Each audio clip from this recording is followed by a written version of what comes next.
창밖에 봄비가 조용히 내리던 날, 혼자 사는 84 할머니가 구석방에서 작은 상자 하나를 꺼내셨습니다. 그 안엔 낡은 털실 목도리, 이름 모를 옛 친구의 편지, 이제는 돌아가신 남편의 면도기, 그리고 반쯤 닳아버린 오래된 사진 몇 장이 캐캐 묵은 먼지와 함께 들어있었지요. 할머니는 말없이 그것들을 꺼내 식탁 위에 하나씩 올려놓으셨습니다. 오래전부터 마음속에 품고 계셨던 작은 결심 때문이었습니다. 이젠 보내줘야 할 때 같아. 그 말엔 슬픔도 있었지만 왠지 모를 안도와 평온함도 함께 담겨 있었지요. 그날 이후 할머니는 집안 구석구석을 돌며 쓸모를 잃은 것들, 마음속 짐처럼 쌓아두었던 기억의 파편들을 하나씩 정리해 나가기 시작했습니다. 신기하게도 물건이 줄어들수록 할머니 얼굴의 그늘도 점점 사라져갔고 밤잠도 잘 오고 밥맛도 돌아왔다는 말씀을 며칠 뒤에야 듣게 되었지요. 누군가는 말합니다. 사람은 공간의 기운을 담는다고. 무겁고 버거운 물건들이 집안에 차곡차곡 쌓여 있을수록 그 무게만큼 삶도 둔해지고 숨통도 조여온다고요. 오늘 방송에서 드리고 싶은 말씀은 바로 이것입니다. 우리는 나이를 먹을수록 남기는 살보다 덜어내는 삶이 중요해집니다. 늦어도 65 이전에는, 더 늦기 전에 반드시 집에서 정리해야 할 5가지 물건들이 있습니다. 그것들이 우리를 어떻게 힘들게 하는지, 또 어떻게 우리의 인간관계와 감정까지 영향을 주는지 오늘 함께 천천히 나눠보겠습니다. 지금 여러분의 집엔 지금의 삶과 어울리지 않는 묵은 물건들이 자리하고 있진 않나요? 그 물건을 떠나보낸다는 건 단지 공간을 치우는 일이 아니라 과거와 마음의 집착을 비우는 일입니다. 집이 복잡하면 생각도 복잡하고 몸도 고달프다는 말이 있습니다. 그래서 오늘 함께 이야기를 시작해보려 합니다. 조금은 아플 수도 있는 이야기지만 결국은 가볍고 따뜻한 결말을 위한 작은 첫걸음이 되기를 바라며 말이죠. 오늘 들려드릴 이야기들이 여러분의 마음에도 조용한 봄비처럼 스며들기를 바랍니다. 첫 번째로, 예순이 넘은 분들이 집안에 두어선 안 될 가장 위험한 물건은 바로 망가진 전자제품입니다. 고장난 라디오, 작동되지 않는 믹서기, 더 이상 켜지지 않는 TV. 이런 물건들이 왜 문제일까요? 먼저 이런 고장난 기계들은 다시 쓰겠다고 남겨두지만 사실상 다시 고칠 일은 거의 없습니다. 언젠가 고쳐 쓰겠다는 생각은 결국 버리지 못하는 마음에서 비롯된 것이죠. 경북 구미에 사는 70세 이옥순 할머니는 남편이 생전에 쓰던 낡은 라디오를 15년째 장롱 위에 모셔두고 계셨습니다. 매일 먼지만 쌓여가고 한 번도 켠 적이 없는데도 버리지를 못했지요. 어느 날 그 라디오가 쓰러지며 할머니 손등을 다치게 했습니다. 병원에서 꿰맬 정도는 아니었지만 그날 할머니는 말씀하셨습니다. 이건 물건이 아니라 내가 버리지 못한 마음이더라. 그렇습니다. 고장난 물건을 버린다는 건 어쩌면 내가 누군가를 떠나보내지 못한 그 집착과 그리움을 인정하고 놓아주는 일이기도 하지요. 심리학자 안병욱 교수는 물건은 감정의 그릇이다라고 말했습니다. 그릇이 깨져 있다면 그 감정은 더 이상 우리를 건강하게 담아주지 못합니다. 더군다나 고장난 전자제품은 화재나 감전 위험까지도 안고 있습니다. 겉으론 조용히 서 있는 듯해도 안에서는 불씨가 도사리고 있을지 모릅니다.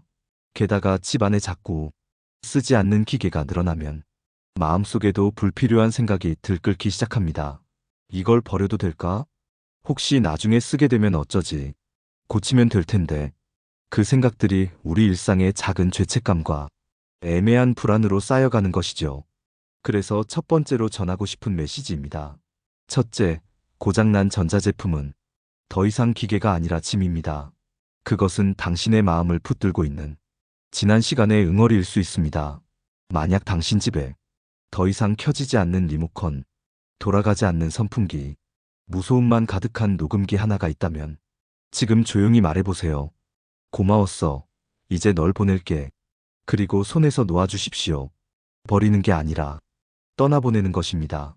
그 순간부터 당신의 공간엔 새로운 바람이 돌기 시작할 겁니다. 버리지 못해 생긴 마음의 먼지를 이제는 닦아내야 할 시간입니다. 여러분 댁에도 그런 물건이 있다면 오늘 이 방송이 끝난 후 가장 먼저 그 하나를 골라 작별 인사를 해보시겠어요? 두 번째로 65전에 반드시 정리해야 할 물건은 입지 않는 옷입니다. 입지도 않고 버리지도 못한 채 장롱 깊숙이 쌓여만 가는 옷들. 이건 단순한 공간 낭비를 넘어 우리 마음의 짐으로 작용합니다. 서울 양천구에 사는 유정아 어르신은 예전엔 패션을 참 좋아하셨습니다. 교사 시절 받아둔 월급으로 한 벌씩 좋은 옷들을 모았지요. 그러다 정년 퇴임 후 외출은 줄고 몸은 예전 같지 않게 변하면서 그 옷들을 입을 일은 거의 없게 되었습니다. 하지만 옷장 안의 옷들은 그 자리를 지키고 있었습니다. 기억을, 체면을, 그리고 젊은 날의 자신을 붙잡듯이요. 그러던 어느 날 정아 어르신은 TV 다큐멘터리에서 이런 이야기를 들었습니다. 옷장은 과거의 내가 아닌 지금의 나에게 맞춰야 합니다. 안 입는 옷은 지금의 나를 숨막히게 하는 덫이 될 수 있습니다. 그 말을 들은 날 밤 정아 어르신은 하나하나 옷을 꺼내 입어보며 스스로에게 물으셨습니다. 이 옷은 지금의 나를 행복하게 해줄까? 그리고 놀랍게도 10벌 중 9벌은 이 질문에 대답하지 못했습니다. 결국 그 많은 옷들을 정리하고 나서 오히려 남은 옷이 더 편하게 느껴졌다고 하셨어요. 무엇보다 옷장 문을 열 때마다 마음이 한결 가벼워졌다고요. 입지 않는 옷을 버리는 건 예전의 나를 부정하는 일이 아닙니다. 오히려 지금의 나를 인정하는 일입니다. 더 이상은 어깨선이 맞지 않는 정장, 허리가 조이는 치마, 색이 바래버린 블라우스를 보며 죄책감을 느낄 필요가 없습니다. 고전에서 맹자는 이렇게 말합니다. 의복은 날에 맞게 입고 행동은 시대에 따라야 한다. 입지 않는 옷은 그 시절에 멈춰선 기억입니다.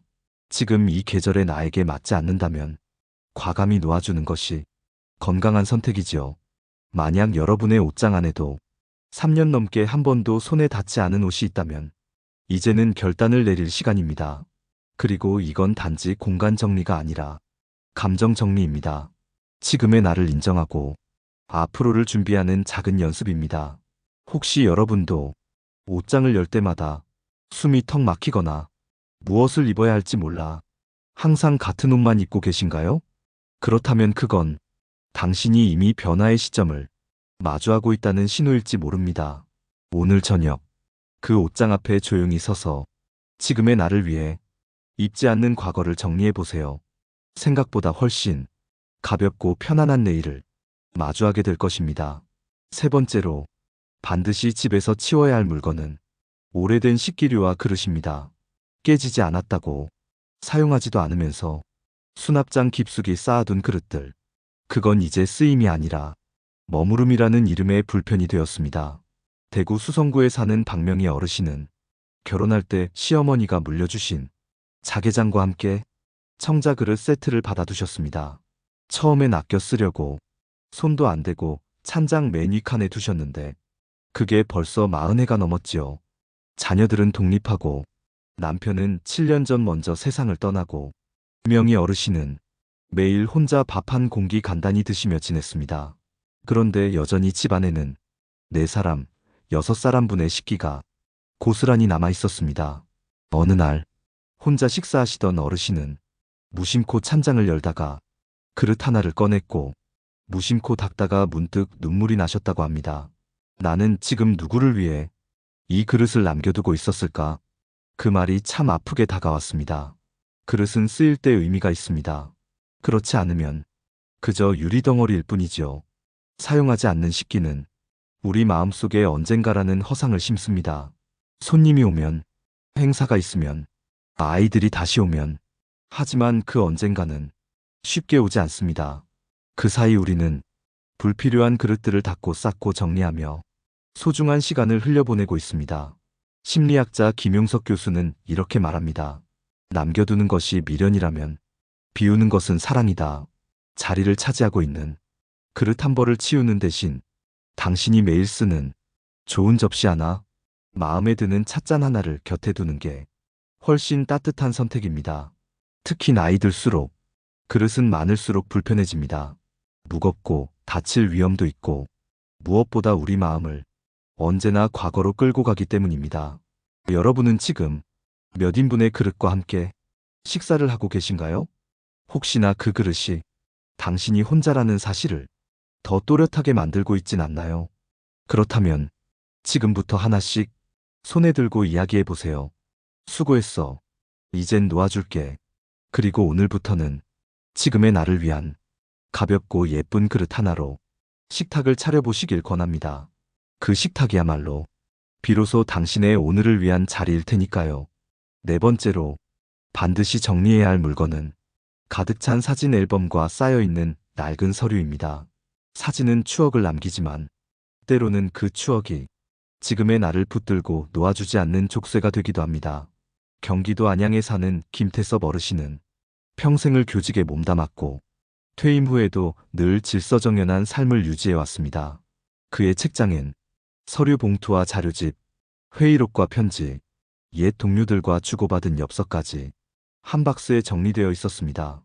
거실 옆 작은 방에는 아내와 함께 찍은 사진 앨범, 아이들 성장기 앨범, 여행지에서의 순간들이 십수건 가득 꽂혀 있었지요. 하지만 아내가 세상을 떠난 후 그 사진들은 태섭 어르신에게 따뜻한 기억보다는 돌이킬 수 없는 상실을 상기시키는 슬픔의 책이 되어버렸습니다. 보면 보고 싶고 안 보면 죄책감이야. 어느 날 이웃이 치매 초기 진단을 받았다는 이야기를 듣고 문득 자신도 뭔가를 비워야겠다는 결심이 들었다고 합니다. 그래서 하나씩 사진을 꺼내 스캔하거나 마음에 남겨두고 싶은 사진만 몇 장 골라 작은 액자에 넣고 나머지는 조용히 폐기했습니다. 오래된 서류도 마찬가지입니다. 보관의 의미보다는 불안감에서 비롯된 습관적 집착일 때가 많습니다. 혹시 몰라서, 나중에 필요할지도 몰라서. 하지만 대부분의 종이는 한 번도 다시 펼쳐지지 않고 삶의 공간만 침식해 갑니다. 여기서 한 가지 질문을 드립니다. 여러분은 지금 그 사진을 꺼내 웃으며 함께 볼 사람이 있으신가요? 아니면 꺼낼수록 마음이 아프고 가슴이 먹먹해지지는 않나요? 만약 후자라면 그건 추억이 아닌 정리가 필요한 감정일 수 있습니다. 철학자 루소는 기억은 사람을 따뜻하게도 차갑게도 만든다고 했습니다. 그러니 우리 삶의 일부였던 추억도 때로는 손에서 놓아야 합니다. 특히 사진과 서류는 한번 시작하면 손을 떼기 어려워 몇 날 며칠을 두고 천천히 진행해야 할 수도 있습니다. 그럴 때는 자신에게 너무 엄격해지지 마세요. 하루에 5장의 사진만 정리해도 좋고 한 번에 한 봉투의 서류만 버려도 괜찮습니다. 중요한 건 당신의 삶을 지금 여기로 돌려놓는 그 선택입니다. 그리고 그 빈 공간에 새로운 오늘의 장면을 하나씩 채워가는 것이죠. 기억은 마음속에 있으면 됩니다. 사진이나 종이보다 더 오랫동안 선명하게 남을 수 있으니까요. 5번째로 65 이전에 꼭 치워야 할 마지막 물건은 버려진 선물과 의미 잃은 기념품입니다. 처음엔 고마운 마음으로 받았지만 이제는 그 의미조차 가물가물한, 누구에게 받았는지조차 기억나지 않는 열쇠고리, 기념 머그컵, 잡동사니 소품들, 서랍 속 깊이, 장식장 안쪽에 무심코 밀어둔 그 작은 물건들이 우리 마음 한켠에서 묘한 불편함을 만들어냅니다. 인천 부평구에 사는 백영희 할머니는 딸이 해외여행 갈 때마다 사다 준 자그마한 기념 자석들과 인형들을 10년 넘게 냉장고에 붙여두었습니다. 어느 날 문득 그 중 하나가 바닥에 떨어졌고 집안에 덩그러니 울려 퍼지는 그 작은 충격음이 할머니의 마음도 흔들었지요. 이게 정말 나에게 필요한 걸까? 할머니는 모든 기념품을 꺼내어 하나하나 바라보며 누가 언제 어떤 마음으로 자신에게 주었는지를 기억하려 애썼습니다. 그런데 놀랍게도 절반 이상은 기억이 나지 않았습니다. 받은 마음은 고마웠지만 이건 이제 내 삶에 아무 의미가 없어요. 그날 이후 할머니는 기념품 중 딱 3가지만 남기고 모두 정리하셨습니다. 그 중 하나는 돌아가신 남편이 생전에 처음이자 마지막으로 사다 준 작은 도자기 종이었지요. 나머지는 마음으로 고이 간직하며 손에서 놓아주셨습니다. 기념품이 의미 있는 건 그것이 사람과 사람 사이에 온기를 이어주는 매개이기 때문입니다. 하지만 이미 끊어진 관계, 잊혀진 이름, 멀어진 감정이라면 그 물건은 더 이상 기념이 아닙니다. 심리학자 윤진숙 박사는 남겨진 물건은 때로 우리가 놓지 못한 감정의 표지다. 버린다는 것은 그 사람과의 인연을 지우는 것이 아니라 지금의 내 삶을 정리하는 것이다라고 했습니다. 여러분의 집 안에도 차마 버리지 못한 기념품 하나쯤 있지 않으신가요? 혹은 받자마자 넣어둔 선물, 오랜 시간 묵혀두었던 물건이 당신의 시선을 피하고 있진 않나요? 한번 꺼내요. 그 물건에게 말해보세요. 네가 내게 왔을 때 나는 참 기뻤어. 고마웠어. 이젠 보낼게. 버리는 것은 무정함이 아니라 정리된 감정의 표현입니다. 정리된 마음엔 미련도 집착도 머물지 못합니다. 그 빈자리에 당신의 오늘이 다시 자리 잡을 수 있도록 이젠 그 물건들을 보내주세요. 마치 긴 인사를 마친 뒤 편안하게 돌아서는 것처럼 여유 있는 뒷모습으로 말이죠. 이제 우리는 고장난 전자제품, 입지 않는 옷, 쓰이지 않는 그릇, 쌓여있던 사진과 서류, 그리고 의미를 잃은 기념품까지 모두 정리하며 공간과 마음의 짐을 하나씩 덜어냈습니다. 이 모든 물건들의 공통점은 과거의 한순간을 붙잡고 있다는 것입니다. 그 물건이 소중했던 기억과 감정을 담고 있다 해도 지금의 나와 맞지 않는다면 그건 짐이 됩니다. 무거운 삶을 가볍게 만들고 싶은 분들께 이야기 하나 들려드리고 싶습니다. 경북 의성에 사는 조재윤 어르신은 아흔을 바라보는 나이에도 집이 말끔하기로 소문난 분입니다. 누군가 물었습니다. 어르신, 어떻게 이렇게 깨끗하게 사세요? 그분이 웃으며 말했습니다. 필요 없는 건 집에 두지 않아요. 삶이란 건 덜어내야 편하거든요. 그 말에 묘하게 긴 여운이 남았습니다. 우리는 나이가 들수록 삶의 소유보다 삶의 결이 더 중요해집니다.